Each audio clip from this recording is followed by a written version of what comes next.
കർത്താവിൽ സ്നേഹമുള്ളവരെ, ദുഃഖ ശനിയാഴ്ച നമ്മുടെ മനസ്സിൽ വരുന്ന ചിത്രം പീത്തായുടെ ചിത്രമല്ലേ? മൈക്കിൾ ആഞ്ചലോ ഉണ്ടാക്കിയ പീത്ത രൂപം. ദുഃഖിതയായ പരിശുദ്ധയമ്മ മൃതനായ യേശുവിനെ മടിയിൽ കിടത്തിയിരിക്കുന്ന രൂപമാണത്. ഒരിക്കൽ ഉണ്ണിയേശുവിനെ മടിയിൽ കിടത്തിയിരുന്ന അമ്മയാണ് ഇപ്പോൾ മരണമടഞ്ഞ യേശുവിനെ മടിയിൽ കിടത്തുന്നത്. പുഞ്ചിരിക്കുന്ന പൊന്നുണ്ണിയെ മടിയിൽ നിന്നെടുത്ത് ആട്ടിടയന്മാർക്ക് കൊടുക്കുന്നതും പൂജരാജാക്കന്മാർക്ക് ആരാധനകൾ അർപ്പിക്കുവാൻ കൈമാറുന്നതും ചോദിച്ചവർക്കൊക്കെ ചുംബിക്കുവാൻ കൊടുക്കുന്നതും എത്ര സന്തോഷപ്രദമായ നിമിഷങ്ങളായിരുന്നു മടിയിൽ കിടത്തിയ നിമിഷങ്ങൾ. ദുഃഖശനിയിൽ അമ്മയുടെ മടിയിൽ ശയിക്കുന്നത് പീഡ സഹിച്ച് കുരിശിൽ മരിച്ച് തിരുവിലാകുത്തി തുറക്കപ്പെട്ട തൻ്റെ മകൻ യേശുവാണ്. ഇതെല്ലാം സംഭവിച്ചത് ദൈവത്തിന് തിരുഹിതമനുസരിച്ചാണ് എന്ന് അമ്മ വിശ്വസിച്ചു. ദേവാലയത്തിൽ ഉണ്ണിയേശുവിനെ അർപ്പിക്കുമ്പോൾ തന്നെ ശിമോൻ പറഞ്ഞത് ഒരു വാൾ തൻ്റെ ഹൃദയത്തെ കുത്തിത്തുളയ്ക്കുമെന്ന്. ആ നിമിഷമാണ് ഇപ്പോൾ അമ്മയുടെ ജീവിതത്തിൽ വന്നിരിക്കുന്നത്. ഹൃദയം കുത്തിത്തുറക്കപ്പെട്ട മകനും ഹൃദയം പിളർന്ന അമ്മയും കുരിശിൻ്റെ ചുവട്ടിൽ. ഇനി അമ്മയുടെ മടിത്തടം കല്ലറ ഏറ്റെടുക്കാൻ പോവുകയാണ്. ആ അമ്മയുടെ ഹൃദയത്തിലേക്ക് നോക്കുക. ദുഃഖത്തിൻ്റെ ഒത്തിരി രഹസ്യങ്ങൾ അവിടെ അനാവരണം ചെയ്യപ്പെടുന്നത് കാണാം.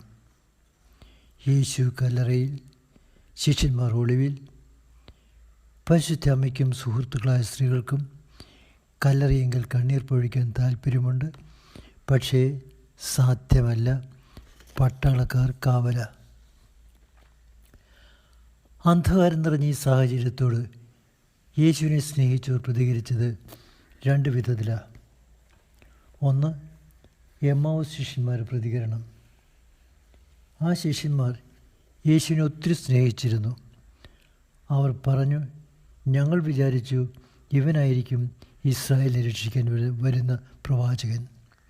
പക്ഷേ ഞങ്ങളുടെ പ്രധാന പുരോഹിതന്മാരും പ്രമാണികളും കൂടെ അവനെ കുരിശിൽ തറച്ചു കൊന്നു. ഞങ്ങളുടെ എല്ലാ പ്രതീക്ഷകളും അസ്തമിച്ചു. വേറൊരു പ്രതികരണം, അത് പരിശുദ്ധ അമ്മയുടെ പ്രതികരണമാണ്. അമ്മ വിശ്വസിച്ചു. മംഗളവാർത്താ ദിനം മാലാഖ ദൈവത്തിൻ്റെ അടുത്തു നിന്ന് വന്ന് പറഞ്ഞു, നീ ഗർഭം ധരിച്ചൊരു പുത്രനെ പ്രസവിക്കും. അവന് നീ യേശു എന്ന് പേരിടണം. അവൻ വലിയവനായിരിക്കും. ദാവീദിൻ്റെ സിംഹാസനത്തിലിരിക്കും. യാക്കോബിൻ്റെ ഭവനത്തിൽ ഭരണം നടത്തും. അവൻ്റെ രാജ്യത്തിന് അവസാനമുണ്ടാവുകയില്ല. ദൈവം പറഞ്ഞു. കന്യാമറിയം അത് വിശ്വസിച്ചു. ഇപ്പോഴിതാ സിംഹാസനത്തിലിരിക്കേണ്ട, യാക്കോബിൻ്റെ ഭവനത്തിൽ ഭരിക്കേണ്ട ആ മകൻ കല്ലറയിൽ ഒതുങ്ങിക്കിടക്കുന്നു.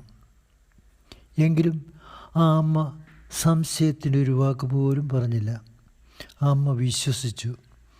ചുറ്റും കൂരിരുട്ടായിരുന്നപ്പോൾ പോലും അമ്മ വിശ്വാസത്തിൻ്റെ പ്രകാശത്തിലൂടെ നടന്നു.